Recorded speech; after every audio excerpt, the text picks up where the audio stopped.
ka dai. Ta ya san yarda a ce a yarda ana Rara ya kamu kanin ku gidan ku ba. ta ya san yarda ai dai kai dai kawai ka zo mu kai ka gwada mu gani da ido na kawai in yarda.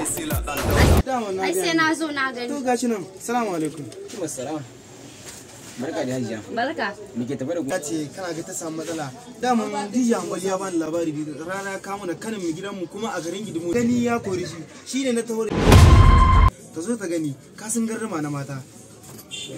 Diga kan matsalar me yasa mai ta? An ti shakka ne da kushat gashi nan batta da. Okay to bata. To kin gani yanda nake ga miki baby. Na ga muku. Baby na gaskiya wai dama ka san da wannan gurin ka ki gaya mini tun da fari. Kano na gidana kuma a cikin garin Gidimu ne. Hadda shi ma abin tashi shi ma an ba da shi kyauta? Wallahi.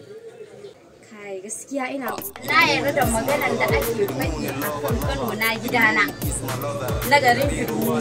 Mutanen Gidimu ku garzayo da zuwa shagon rara ku zo domin sayan taza ko ba na salula abun taza ga shi iyafis da dai sauransu sai wanda ya zo ya gani zai tabbatar da abubuwan da suke ciki. Dari ya kori